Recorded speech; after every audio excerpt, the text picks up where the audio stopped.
Oh, Okay. well, it's nice to see you all, even uh, over in my laptop screen.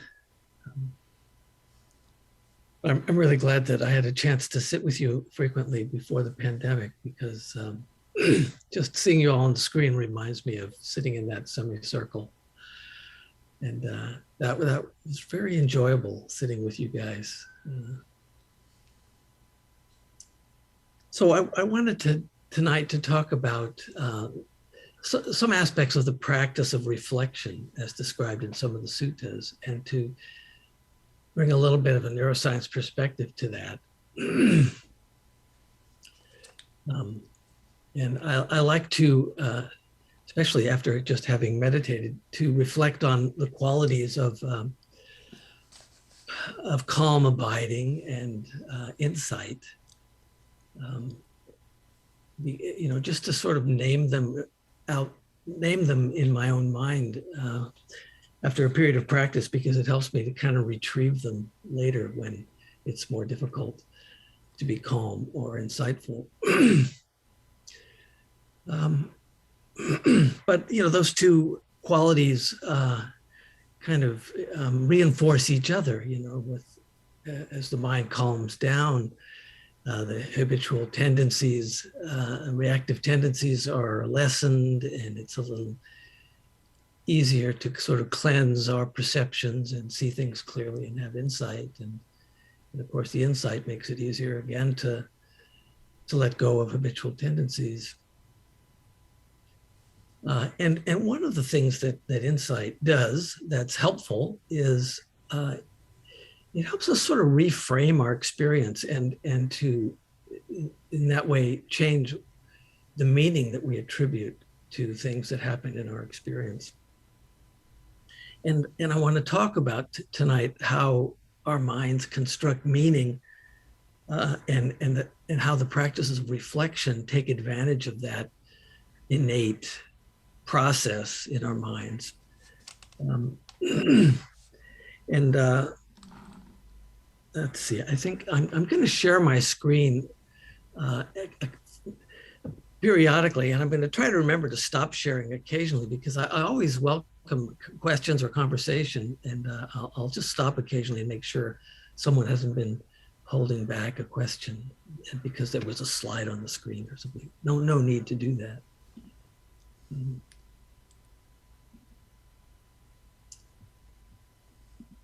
Okay, let's see.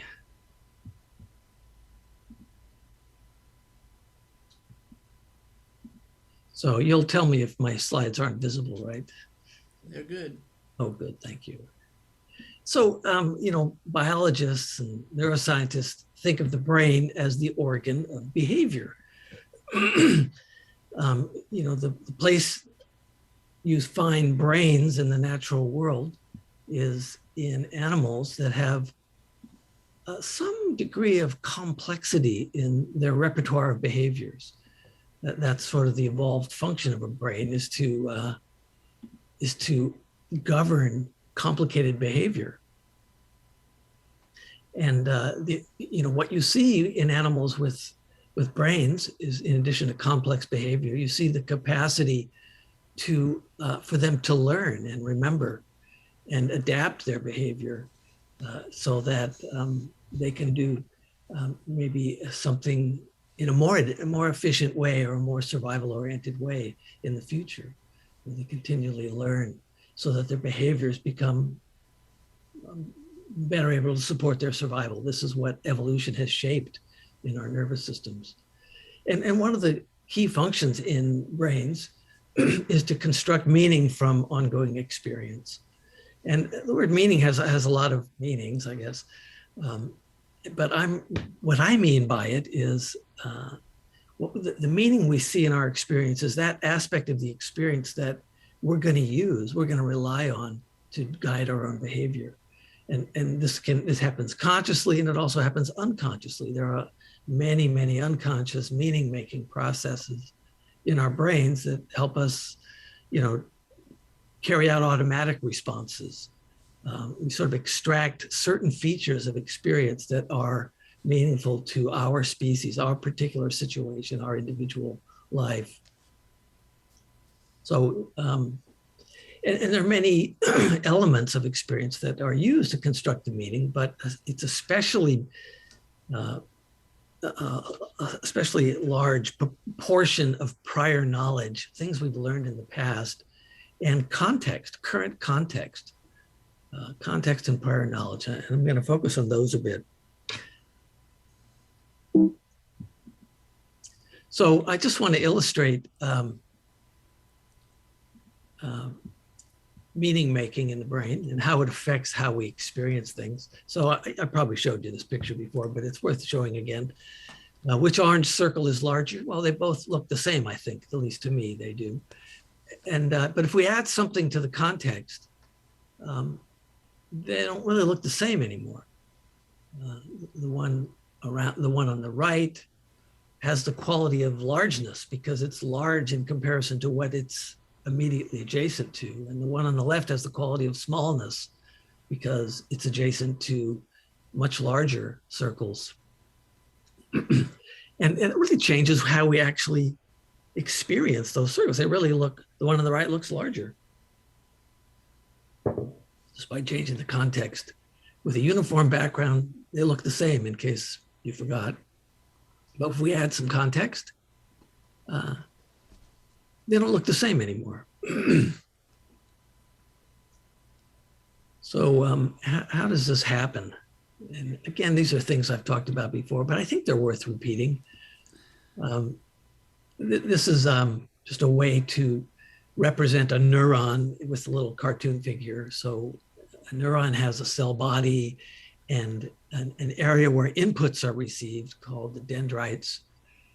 And then it has a long axon, which extends, some parts of the brain extends for inches and inches, a long way from the left side to the right side or from the front to the back, sometimes just a short way. And then at the other end are these axon terminals that deliver information. The information comes in at this end and goes out at that end to the next neuron in the circuit. And in the cartoons I'll be showing you there, I'll just represent that as an arrow with a little ellipse at one end, a little ball at one end. And as I've mentioned before, our perceptions have a lot of information coming from the external world. In this case, from the retina into a part of the brain called the thalamus, which receives almost all of our sensory information at some point before it comes to the cerebral cortex. And then another neuron carries that information to the cerebral cortex. And we've also known for a long time that in addition to this external information, there's internal information coming back from the cortex to the lower levels, and even from the thalamus to the retina for that matter, and from higher cortical areas to lower cortical areas. I'm just representing this at one example, but this happens in the really dozens of processing stations along these circuits from the eye all the way to the very highest parts of the brain.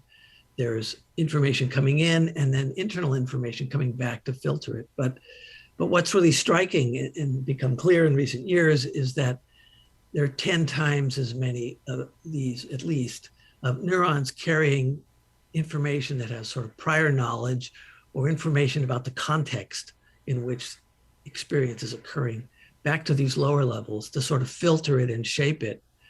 And that's an essential part of meaning making. That's how we make meaning. This happens in all of our senses, not just vision. It's well described for all of the five senses that the Western sciences enumerate. And it happens at many levels in the system. And this is a helpful thing. I mean, it's very adaptive. We can make meaning at a very sophisticated level because we have a lot of prior knowledge. We know a lot about, we have a lot of contextual information. We can extract very sophisticated interpretations of our experience. But it's a bit of a double-edged sword because we have this language-based way of thinking and experiencing the world, and we can kind of get carried away with our meaning making and sort of reify things and experience the world in a way that's gets a little distant from the way it really is in nature. And some of these distortions that the mind is prone to are described in the suttas. One of them is the Vikalasa Suta, Distortions of the Mind. And in the canonical teachings, they describe 4 sort of classic distortions of the mind. And one is perceiving as constant or unchanging that which is actually inconstant, actually changing, susceptible to change on a regular basis. Perceiving the prospect of satisfaction or fulfillment in things that actually are only transiently fulfilling, if at all. We sort of add the expectation of fulfillment to our experience. We perceive what appears to be self, something worthy of identification, in things that actually don't stand up to scrutiny as qualifying as self, and perhaps worthy of identification. And finally, we project beauty as an intrinsic quality onto things that are not in and of themselves beautiful. We sort of forget that beauty is in the eye of the beholder. And these kinds of distortions can be an obstacle to practice. And it's good to be aware that we do this to our experience. It's useful, but if we take it too literally, it can trap us in false beliefs and beliefs that maybe affect our motivations in ways that make us susceptible to reactivity and taking the bait of the world. But this meaning-making capacity we have can also be used in a more skillful way. And I think that's what some of the reflection practices in the suttas, that's one of the things that they take advantage of. And by reflection, the way the word has many meanings, the way I'm using it in this context is sort of purposely adding context to an experience. And in psychological terms, they talk about reframing, framing or reframing an experience in order to shape meanings that are more supportive of our practice and ultimately of our freedom. And of course, in this setting, in a Buddhist setting, when we talk about freedom, basically that boils down to freedom from the innate unskillful tendencies, the 3 fires or 3 poisons, as they're sometimes called, of greed, hatred, and delusion. And, the reflections can help us overcome those unskillful tendencies.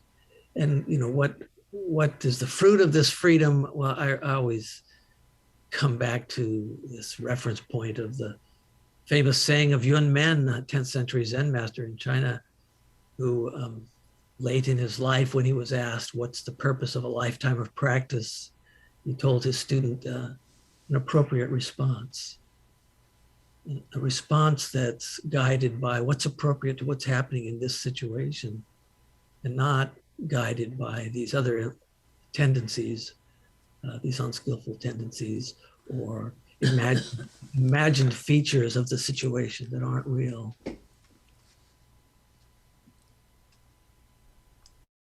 So reflections come up a fair amount in the suttas. And this one is very short and to the point. In Anguttara Nikaya, it's a sutta called the 2 powers. And the Buddha tells his monks, there are bhikkhus, these 2 powers. What 2? The power of reflection and the power of cultivation. Cultivation, this is our meditation practice, our Brahmavihara practice, our practice of the precepts and virtues.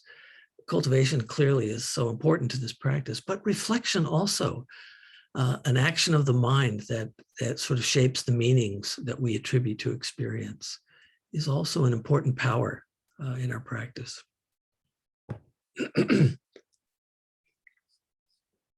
Now, I'll just give one example of a sutta that I think is quite popular and often studied and practiced, the 5 recollections or the 5 remembrances, the 5 contemplations.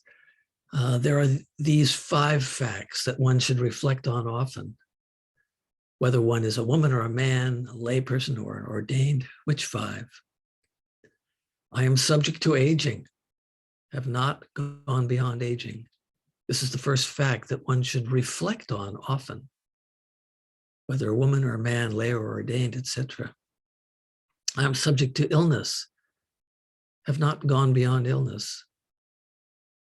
I'm subject to death, have not gone beyond death. I will grow different and separate from all that is dear and appealing to me. And I am the owner of my actions, heir to my actions, born of my actions, related through my actions, have my actions as my arbitrator. Whatever I do for good or for evil, to that will I fall heir. These are the 5 facts that one should reflect on often, whether man or woman, lay or ordained.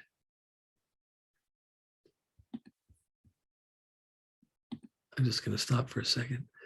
So, reflecting on these things sort of, we know these things to be true, but when they're more in the background or in the context of our experience, it changes, how we think about things. It sort of sharpens our attunement to our basic values, I think. And it changes how we interpret experience. So unless there are any questions, I'm going to show some more examples from the suttas.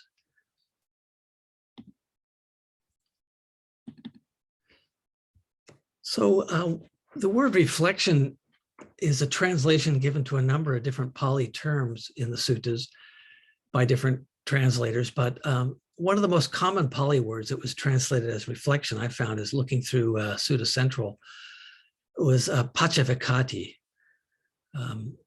sort of looking back upon. And so I searched for this Pali term through Sutta Central, and there were lots of, dozens and dozens of suttas that had this in it. And there were a variety of different things, but there were 3 common themes. Most of the suttas that instructed the bhikkhus to practice reflection in some way were reflections on the body, or reflections on the extent of the freedom of the mind, citta vimutti, the freedom of the heart, or reflections on our actions, our behavior, our karma. And I'm going to give some examples of these. So a sutta that we're all very familiar with, I think, which is the Satipatthana Sutta, has a number of prescriptions for a mindfulness practice. And in the section on mindfulness of the body is a prescription or a particular practice that's called focusing on the elements. And this is a reference to the sort of the physics that were prevalent at this time, 2,500 years ago, where all material things were thought to be composed of 4 elements: the earth element or solidity, the water element or cohesion or fluidity, the fire element, heat and cool, and the air element of motion or energy, like the wind. And so the teaching was for the mendicant, a practitioner, to reflect on their own body, whatever posture or placement, in terms of the 4 elements. In this body, there is earth element, there's water element, fire element, and air element. And the teaching adds this visual image, as if a butcher or a butcher's apprentice were to slaughter a cow and sit down at the crossroads, presumably in a market town, with the meat cut into portions, showing his wares. In the same way, a mendicant reflects on their own body, whatever its placement or posture, in terms of these 4 elements, these different parts that make up the body. And there are lots of other suttas that similarly focus on the body in a way that aims to reframe our habitual way of sort of overvaluing the bodily forms and being so interested in their perfection and to see them in more earthy terms, and which is not inaccurate. The body is composed of the elements, and it does go through the same processes that other material forms do. It releases our attachments to some extent to the body, which is a major challenge in this practice.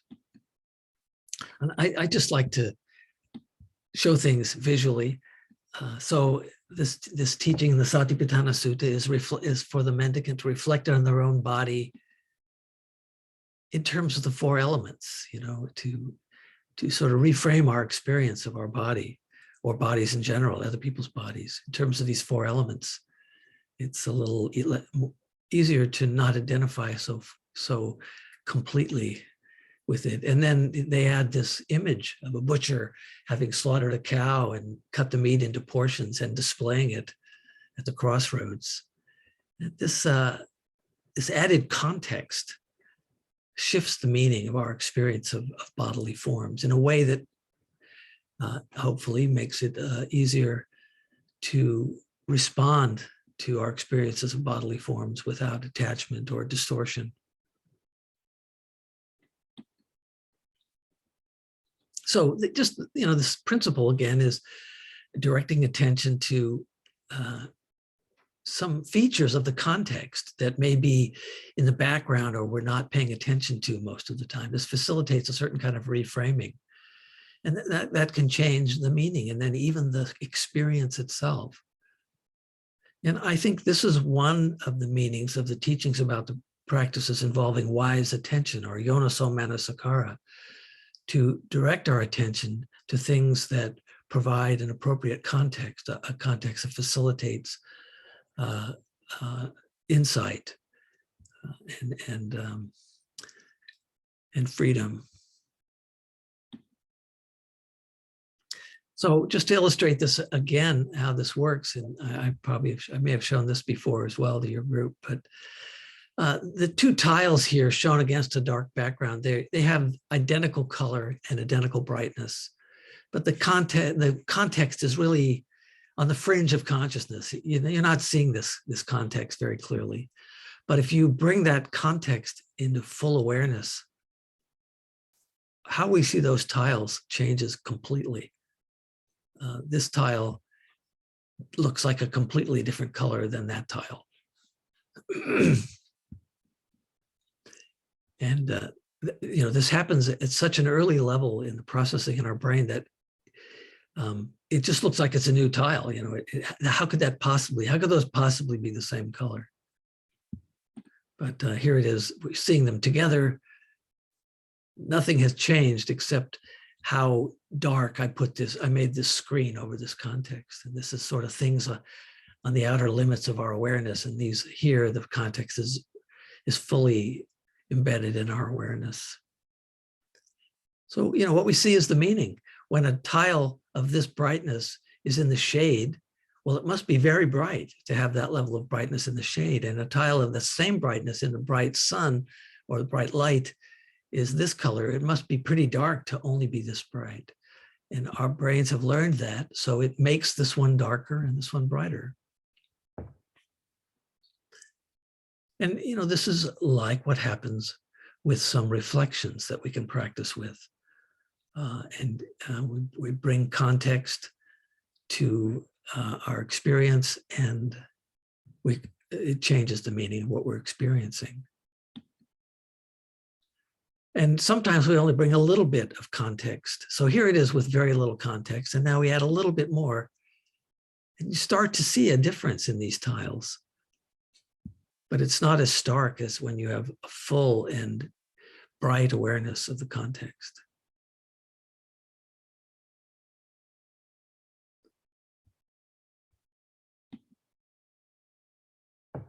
One of the other themes that showed up a lot in these suttas involving reflection involved reflecting on the extent of the freedom of the mind. So this one called Remembering What You've Learned. A mendicant cultivating mindfulness of breathing who has 5 things will soon penetrate the unshakable. and the unshakable refers to a freedom from, I think of it in terms of freedom from things like greed, hatred, and delusion that is not temporary, but is well established, is not going to be lost when something particularly enticing or provoking or reactive inducing shows up in experience, an unshakable freedom. So it's the 5 things. When a mendicant has few requirements and duties and is unburdensome, contented with life's necessities. 2, they eat little, not devoted to filling their stomach. They're rarely drowsy and are dedicated to wakefulness. The 4th point is the one that gives the Suta its title. The mendicant is very learned. They remembering and keeping what they've learned. These teachings they've learned are meaningful and well phrased, describing a spiritual practice that's entirely full and pure. They're very learned in such teachings, remembering them, reinforcing them by recitation, mentally scrutinizing them, and comprehending them theoretically. But the 5th quality that makes the mendicant likely to soon penetrate the unshakable is that they reflect on the extent of their mind's freedom. Mendicant cultivating mindfulness of breathing who has these 5 things will soon penetrate the unshakable. So and there were many other suttas. I'll give you another example in a minute, but it makes me think about just taking a look at that, bringing that into from the background into bright awareness occasionally, as when I'm practicing or when I'm just doing stuff in the world, working or whatever, interacting with people, to sort of take a look at the extent of the freedom of my mind. It seems like a very useful reframe to me. There's another sutta that talks about that, and this sutta is called temporarily free, or other translators call it occasional freedom or something like that. And I think it means, the kind of freedom that we stumble into. It's not unshakable because we'll later we'll get trapped again by the worldly winds or something, but this happens to us occasionally where we're free of greed, hatred, and delusion, and the innate capacity for benevolent responses to things is unoccluded, unclouded, unblocked by those unskillful tendencies. Anyway, mendicants, these 5 things lead to the decline of a mendicant who is temporarily free. They're going to lose that freedom.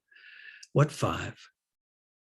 They seek pleasure in activities, or in talk, or in sleeping, or in company. And they don't reflect on the extent of their mind's freedom.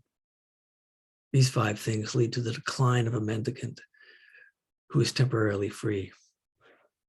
These 5 things don't lead to the decline of a mendicant who is temporarily free. What 5? They don't seek pleasure in activities, in talking, in sleeping, and in company, and they reflect on the extent of their mind's freedom. These 5 things don't lead to the decline of a mendicant who is temporarily free.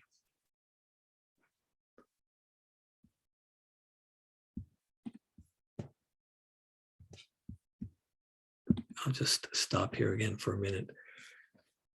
And in case anybody wants to ask questions, I got a couple of more suttas I want to show you and a little more neuroscience-y stuff.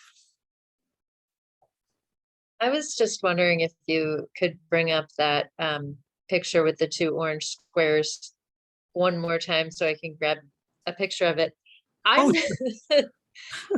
still want to look at it again and take the picture with the bright light on it and actually cover the rest of the screen. Yeah. And look at those 2 tiles. We're of kindred spirits, because when I saw this on the internet, there's a guy who studies these perceptual illusions and he posted them on the internet. I had to take it into PowerPoint and take the one with the bright light and put my own screen over it and prove to myself that they were the same. And that's what I'm showing you. I'm showing you the one I made, not the one I downloaded, because I wanted to be sure that there was no cheating involved. You know, if you're gonna, you got to take care of the truth, you know.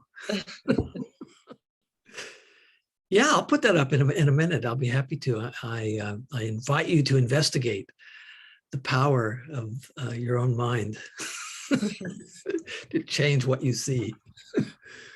Yeah, Mary Helen.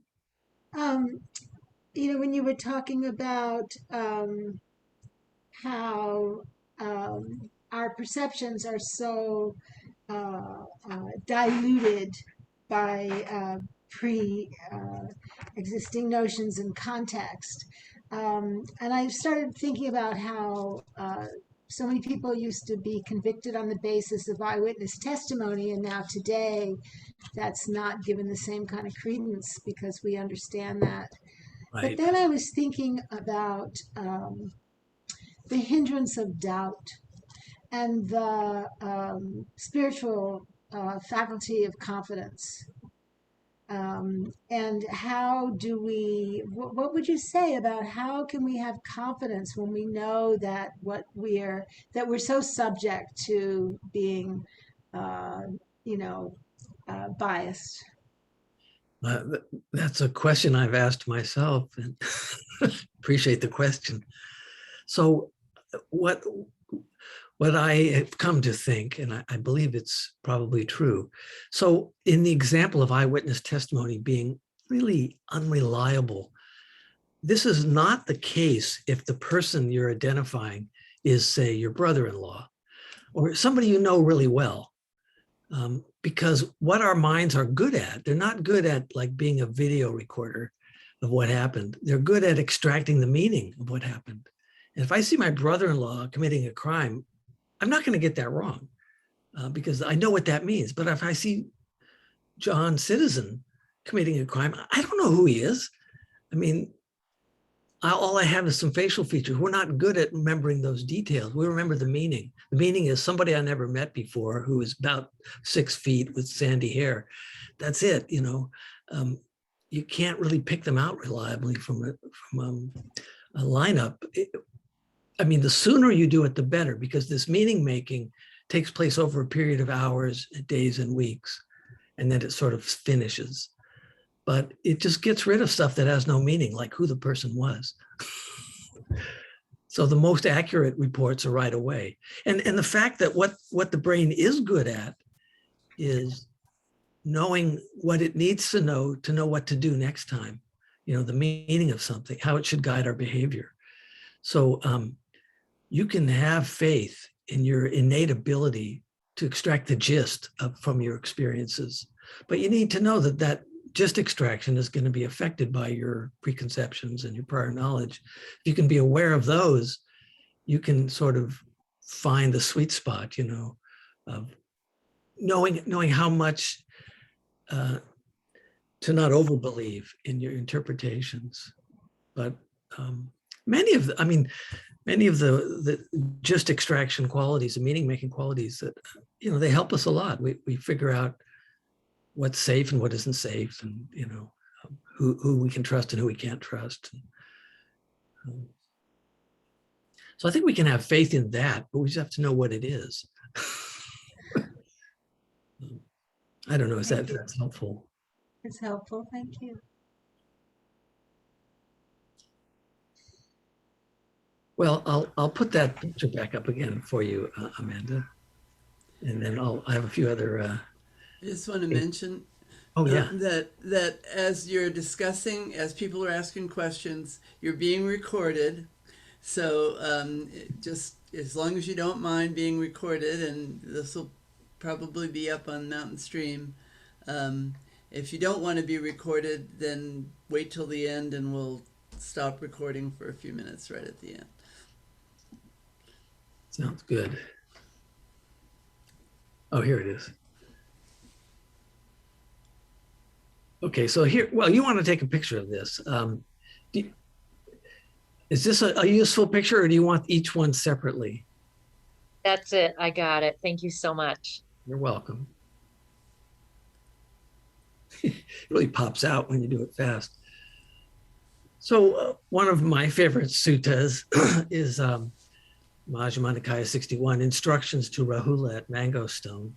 which has a lot of interesting components to it. But I took out the part where he recommends a practice of reflection. What do you think, Rahula? What is a mirror for? For reflection, sir. In the same way, Rahula, bodily actions, verbal actions, and mental actions are to be done with repeated reflection. Whenever you want to do an action, you should reflect on it. This action I want to do, would it lead to self-affliction, to the affliction of others, or to both? And while you are doing an action, you should reflect on it. This action I am doing, is it leading to self-affliction, to the affliction of others, or to both? And later, having done an action, you should reflect on it. This action I have done, did it lead to self-affliction, to the affliction of others, or to both?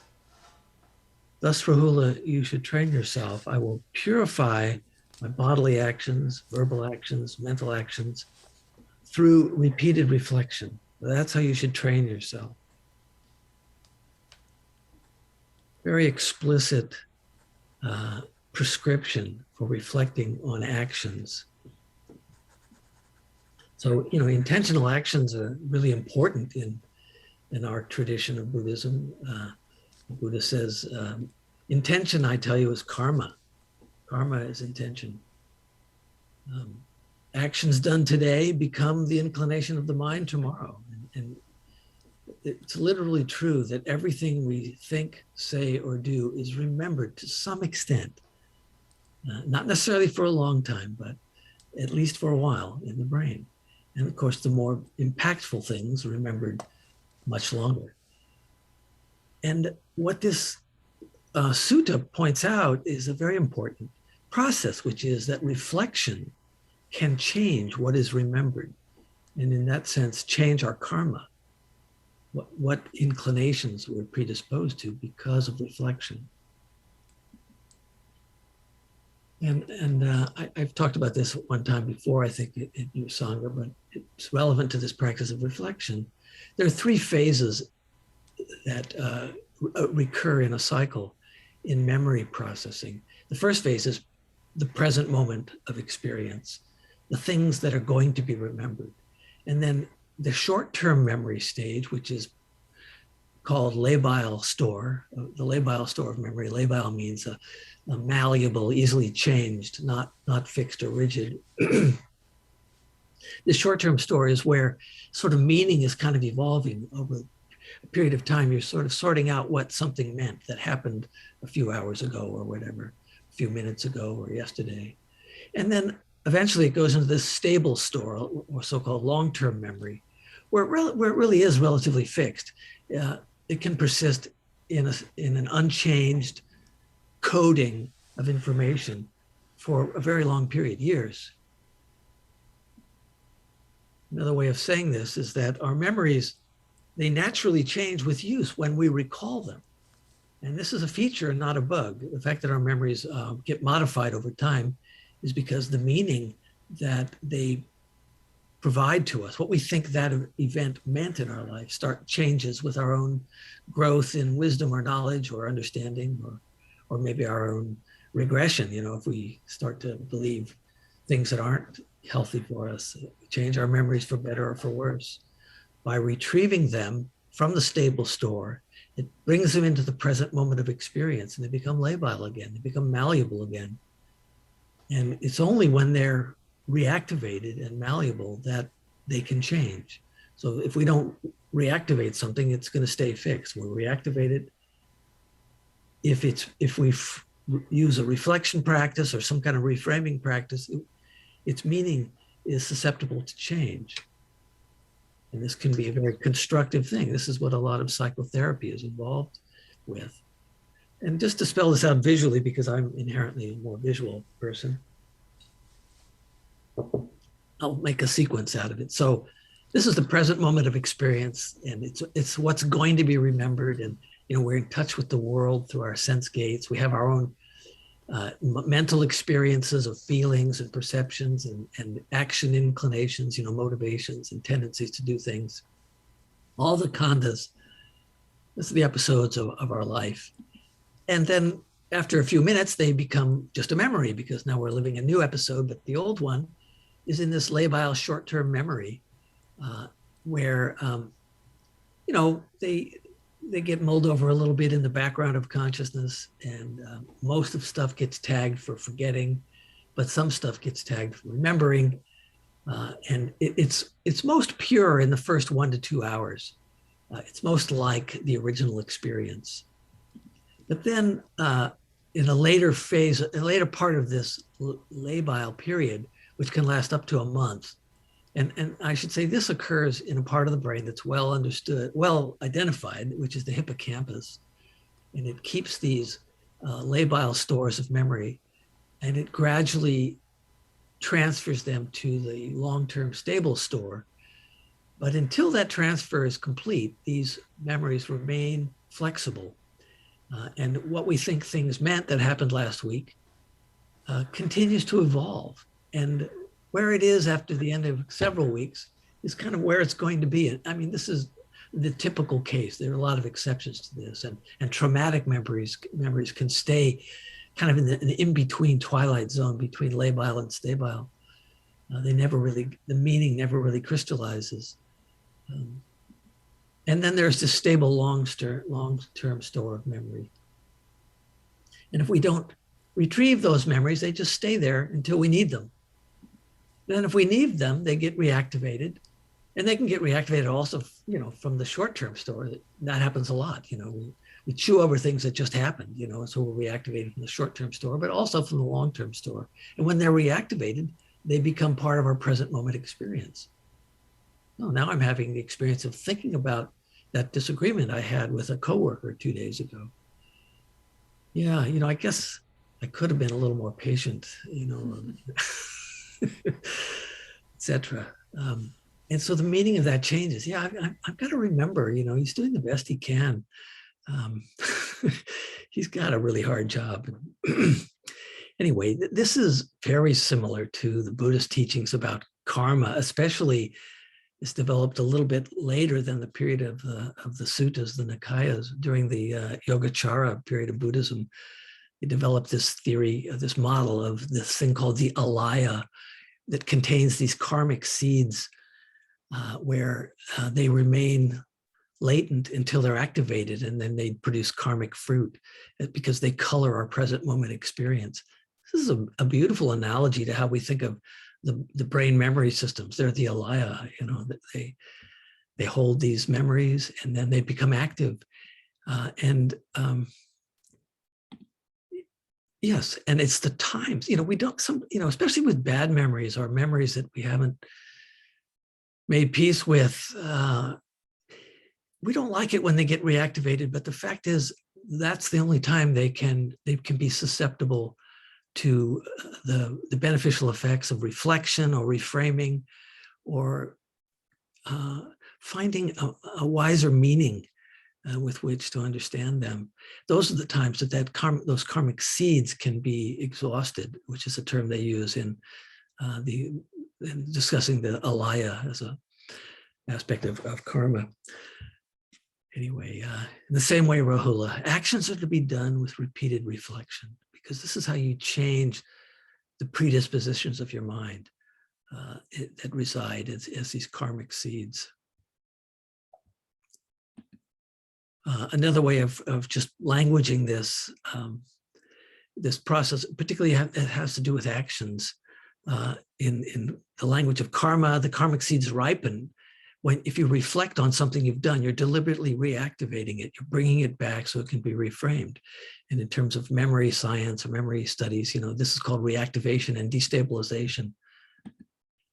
And what sometimes happens, and this is not the desirable thing for maybe for a karmic seed that is unhelpful, is the reflections are superficial. We just keep interpreting it the same way. It's his fault, he shouldn't have done that. Or whatever. That's like a replanting of the karmic seeds, unchanged. And repeated replanting without changing, if anything, makes that a more durable karmic trace. But the alternative is to use the practices of reflection, investigate the meaning using a sort of wise attention and reframing and the kinds of reflections recommended in the suttas. And that will change the meaning so that the old karmic seed is written over, is exhausted, it's extinguished, and a new meaningful memory trace is consolidated into long-term store. So the karma becomes less of a burden or an obstacle to our practice because the meaning's been altered. Another part of the sutta on the 5 remembrances, this is my last sutta slide, and then I'll stop, where the Buddha poses the question, what's the benefit of a householder or a monk reflecting on being the owner of their karma, the heir of their karma, et cetera, et cetera. I will be the heir of whatever karma, good or bad, that I do. And he says, people engage in misconduct by body, speech, and mind, but when one often reflects on this theme, such misconduct is either completely abandoned or diminished. So I'll stop there.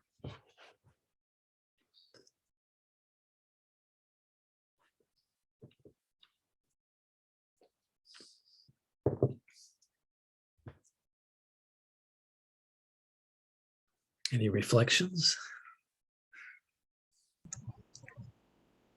Yeah, Mary Helen. Well, that drawing that you had up on the screen, I'm a computer scientist, so I was thinking about programming it, and uh, and I was realizing that that drawing is moving through time. So that's happening for every moment in our lives, which is sort of astounding when you think about how much information uh, we're so impressed with our computers, but what's going on there is is so many times bigger. And I don't know, do you have anything to say about that? It just astounds me sometimes. Yeah, well, I agree. I mean, where did this come from? Yeah, it's not only that, but I've simplified it, of course, for this diagram. But in the kind of memory I've been referring to are these so-called autobiographical or episodic memories that we can verbalize. You can say, what happened yesterday or last week or 10 years ago. But there are all these in parallel to this constant conveyor belt of present into the memory stores. This is happening in at least a dozen other kinds of memories that are mostly unconscious, like emotional memories where, like typically like classical conditioning, you learn to be afraid of something that hurt you. You learn to like a place that serves food that you find really tasty. Maybe you don't remember what you ate there. You just know, I like that place. You tag things with Vedana. You learn to do that. That's happening kind of unconsciously. And learning to ride a bike, that's totally unconscious memory. But we don't ride the bike the same way we did when we were 10 years old because our body's different. But you've learned constantly. You've just constantly revised that learning unconsciously. So yeah, it's amazingly complicated, and it's more complicated than it looks because it's happening like 20 different ways all the time. I'm going to end the recording here, just so you know, if I can find it.